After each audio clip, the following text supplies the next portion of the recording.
Searching for the truth.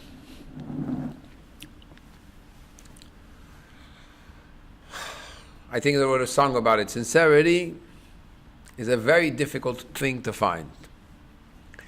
How do you know if something is true, something is not true? There's a rabbi that said, when he went up, Olam afuch raiti, elyonim lemata vetachtonim lemala. I went up and I saw the world upside down. I saw how those who are above were below, and those who are below were above. Meaning that we live in a reality and we see things. And we might think that, wow, this person is so great. This man is so holy, such a tzaddik.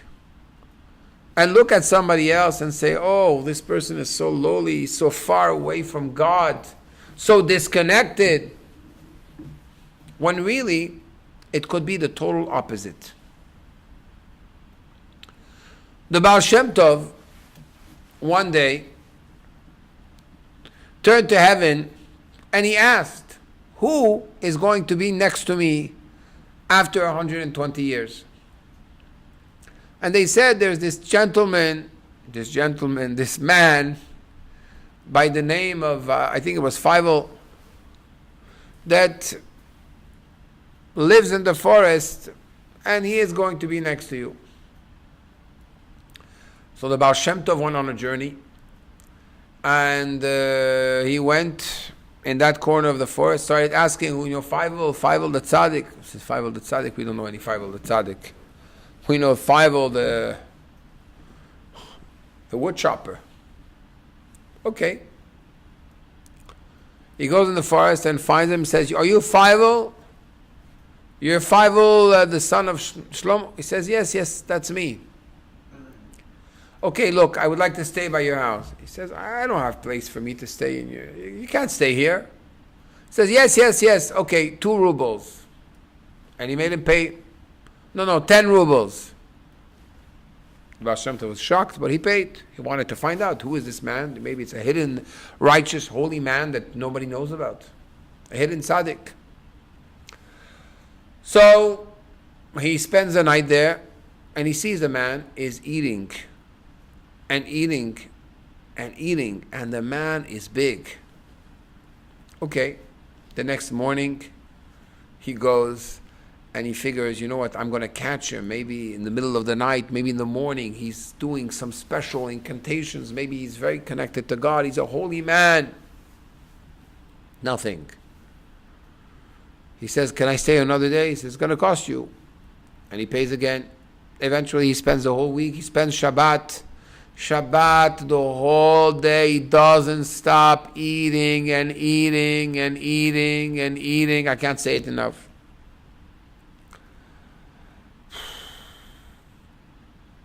Before the Baal Shem Tov wants to leave, he tells him, can I speak with you?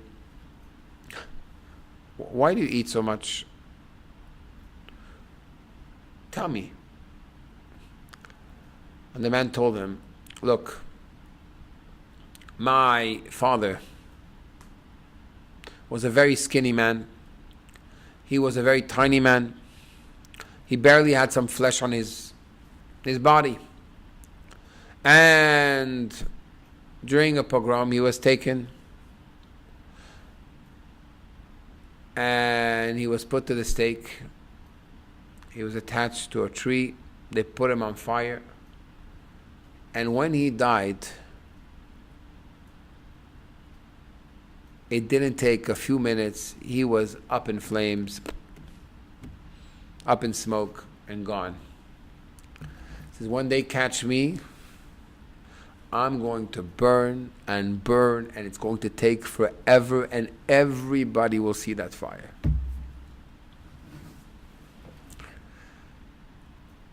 This story, which was a true story, illustrates that it's possible that sometimes a person will be fully involved in gashmiut, in physicality, but he's involved in physicality solely for the purpose of sanctifying God's name. And he could be such a holy man, he's going to sit next to the holy founder of Hasidism, Rabbi Yisrael Baal Shem Tov. Tonight I would like to share a few more stories with you to illustrate this, so we can have a clear understanding that we have no understanding whatsoever of this concept of madrigot, levels. This one is holier than this one is better than this one. We're all one, and we're all in the same boat, and we're all struggling for one thing and one thing only, is to get close to God, each one at his level, with his own struggles. Everybody is being measured, judged, tested, challenged at his level where he is. And we cannot compare for 1 second the efforts of one to the efforts of another. Because for one, it's possible that anger is a major issue, lust is a great issue, or internet is a great issue, and for you it might not be a problem. You might have other issues. Therefore, Admur HaZaken, the Alter Rebbe, writes in Tanya that you have to be very humble before all men, all people. Why? Because you don't know the struggle that person has. It's possible he's putting up a fight which is a much greater fight than whatever you ever put up with your little problems. Everybody is judged according to his level. So, what is the most important thing? In this world, the world in the Zohar, this world is called Alma de Shikra, the world of lies. Because the world, being what the world is, it's lying to us. It's telling us, God doesn't exist, I exist. I'm real, I'm true. I'm the real thing. Go ahead, buy into me.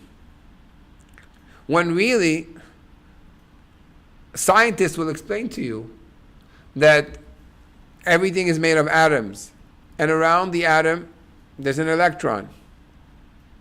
There's a proton, the electron, and if you take out the space there is between the proton and the electron, and you would take out all the empty space that's in the whole planet Earth, you can hold the whole Earth in your hands. There's less matter than what we see. We make things matter that don't really matter. What really matters is what you change in yourself. That's the greatest possible accomplishment. If you ask me what's important, emet. Looking, seeking, searching for the truth. Abraham, the first Jew, that was his mission. He asked himself questions, and since then, we've had Jews for generations which have been asking questions. One day, at the time of the Holy Baal Shem Tov, when the Hasidic movement started, there was a man that really truly believed that the Baal Shem Tov was some type of false messiah and he's going to destroy the Jewish people again, God forbid. And therefore it's a mitzvah to kill him. As the Baal Shem Tov went through his city in horse and buggy, suddenly he took an axe and started running after the Baal Shem Tov in order to kill him. The Holy Baal Shem Tov's reaction was, to the driver, he said, whip the horses, we have to run away, he's going to catch us. That's one story. Another story is that at the time of the Baal Shem Tov, there was a man, which was called a parush. There's a concept in those who try to get close to God, to be a parush. Parush means somebody which is separated. To separate yourself from the physical world and attach yourself to holy things, the study of Torah. So there was this man which was a parush, and he would study Torah the whole week, not eat. He would fast from Saturday night to Friday. And every Friday he sat on a stone which was right in front of the men's mikveh. And there he would sit and say psalms and study Torah. And every person that would come by the door of the mikveh would look at him and say, "Oh, holy man, oh, sage, oh, parush, oh, holy Jew, Shabbat Shalom, good Shabbos." The Baal Shem Tov heard about this story when he was coming through the city. And he said, in the middle of the week, take away the stone where this man sits. And indeed, they took away the stone. He came that Friday and he looked for a place to sit. He didn't have where to sit. He went back home. 10 days later, he passed away. So, the Baal Shem Tov explained, you have to know that this man, even though he did very holy things all day long, but his whole self-control of not eating, his whole self-control of learning and studying Torah all day, was for that moment of honor and glory and self-gratification where he would sit on that stone and people would say, "You're so holy, you're so special." And therefore, his life force, did not come from a pure place. It came from a very unholy place. The place of ga'ava, of ego. So you might ask, why was the Baal Shem Tov scared of somebody running after him with an axe? He was asked, Baal Shem Tov, you're such a holy man, with 2 words, you could paralyze him. The Baal Shem Tov said that this Jew that was running after him with an axe, he meant it for the sake of heaven with all of his sincerity. And he was really thought he was doing it for the sake of God. Here, I think we learn, as Rabbi Mendel Futterfass, when saying these 2 stories, explained, a tremendous lesson in the service of Hashem, of God. What is your intention? Where do you get your life force from? Are you real? Are you really invested in what you're doing? We live in a world where it's a lot about the show. It's a lot about what you have, what you've acquired, who are your friends, how big you are, how big is your bank account, what you drive. I remember the first time I came to Florida. It's very impressive. It's you're a young man, 20 years old.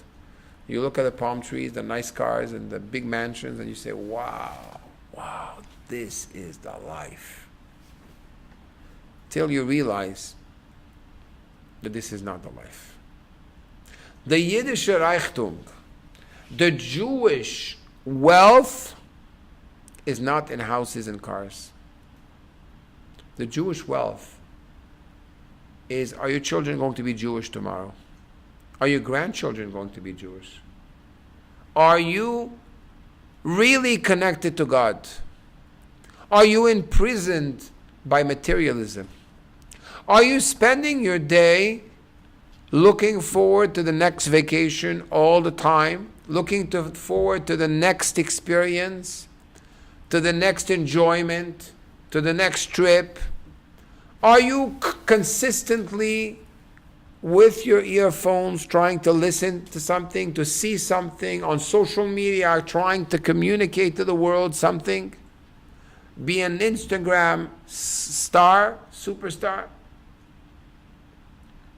If you are, it's very possible that you're doing something without even noticing it. You are basically creating an environment of noise in order to shut down the voice of silence inside of you. That voice which is telling you, be you. Be true. Be true to you. Start living life, connecting to things which are meaningful, which are real, to eternal values, not the things that will make you a star today and make you disappear tomorrow when you don't have anything anymore. Pnimiyut, avodah pnimit, which means a sincere service to God, that is what Admur HaZaken, the Alter Rebbe, wanted when he founded Chabad Hasidism. He wrote in his Tanya one word. That word was, those who serve God with truth. And Hasidim, the followers, said that if he would not have demanded the truth from his followers, he could have had another 50,000 followers. What am I needed for in this world? What can I contribute? Why did God put me on this earth? Once we start shutting down all the noise that we have created around us to silence the inner voice, and we listen, we tune in to our souls and to our life mission, we start contributing to the world. We start growing, we start expanding ourselves, we start embracing our greater self. But that's something which is very difficult for most people. If we were going to say that, you know what, you have to follow the majority, there would be no Jewish people. The fact that there is the Jewish people is because that quality of the soul is there. People of the book, people which are constantly and consistently working on connecting to a higher level of understanding. Even the whole political discussions you find in Israel between people, and with full conviction, even if they're leftists, they're rightists, they're extremists, at the end of the day, that nature is a Jewish nature. But once we try to embellish with some type of emotional plastic surgery our emotions, we do not let ourselves become vulnerable. We cannot cry when we want to. We cannot laugh when we need to. We can't just be crazy. I told somebody recently, this world is a crazy world. The only way to be normal in a crazy world is to be more crazy than the world. And the only way to be more crazy than the world is to hold on to truth and say, you know what, this is my truth. This is reality. And I'm not embarrassed of being who I am. I'm not embarrassed of my experiences. There's a young man which is going through rehab. And he called me broken and said, I can't believe it. I'm a zero. I've wasted this and this amount of years of my life. I realize I've accomplished nothing. And I said to him, that's not true. You've accomplished everything. The one that has accomplished nothing is the one that never came to the realization that his life was fake. The one that came and hit bottom rock wakes up and suddenly realizes, you know what? There's more meaning in life than just this. Another lunch, another breakfast, another supper, another activity, another, and how much already? Is this what's going to bring me satisfaction? Or am I just suffocating my emotions with food, with internet, with drugs, with alcohol, with all a bunch of behaviors which are not healthy. There's a whole movement of the minimalists, those who say, you know what, how much do we need to live? Let's take 50 things and live with that. 1 toothbrush, 1 toothpaste, 1 pair of pants, 5 undershirts, 5 pair of socks. And let's just, all the rest suddenly becomes superfluous. Of course, I'm not telling you that's an extreme. I'm not telling you to live that life. I don't live that life. We need to be large.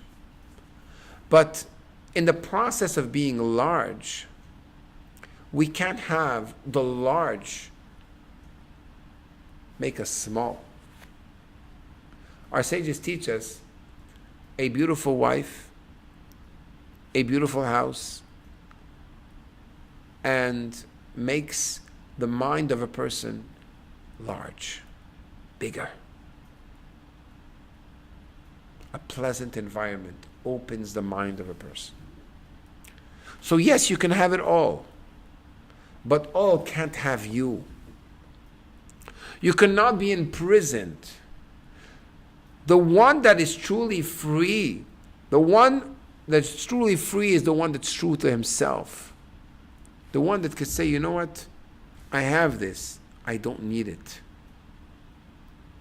This is what's essential to me today. This is where I want to spend my time, invest myself. This week, I buried a very good friend.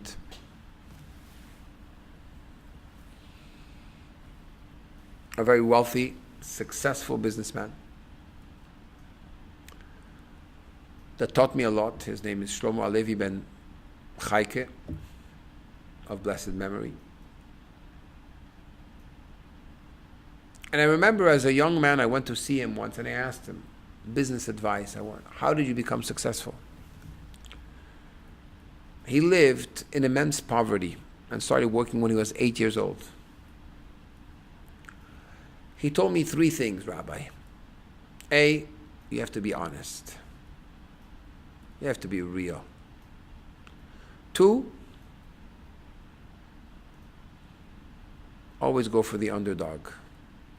Don't go for the big people that are successful. Those who you see are failing, invest in them. What you think is going to fail will eventually become big. And 3, don't ever forget where you came from. And he lived by that motto. For him, $1 is $1. You can have 100 million, but $1 is $1.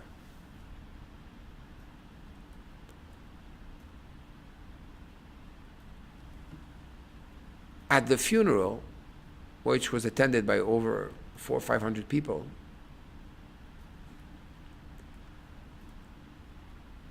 it was interesting to see the messages that each one heard from this individual. At the end, everybody concluded this was a man that was an educator by being who he is, being true to himself. We have to be true to ourselves. We can't just follow the movement. We, the Jewish people, are called V'atem tihu li mamlechet kohanim vegoy kadosh, a kingdom of priests and a holy nation. Which means that what we do as leaders. I think it was the Prime Minister of Israel that once met the President of the United States at the beginning of the state, and he said, I'm the president over 100 million people. And the Prime Minister answered, I'm the Prime Minister over 1 million Prime Ministers. The nature of a Jew is to be a leader. But to be a true leader, you have to be exactly that. A leader of truth. You can't be bought. You can't do it for your honor. You have to do it because it's right. The struggles you have inside when you're by yourselves and you overcome them, these are the struggles that will make you true outside when you deal with the reality of the world. Today, the financial world is still not stable. This tower has fallen. All the fake towers, one after the other, have fallen, and they continue to fall. As they all fall, there is one and one thing only that people are looking for, and that's emet, truth. So if we are going to go for the truth, then at this moment we have nothing to fear. Because our sages teach us that the word emet has a numerical value of 441. 4 plus 4 plus 1 is 9. 9, however you multiply it, will always come back to 9. 9 times 2 is 18. 1 plus 8 is 9. 3 is 27. 2 plus 7 is 9. It's the only number that represents truth. Emet is the first letter Aleph of the Hebrew alphabet, the last letter Taf, and the middle letter Mem.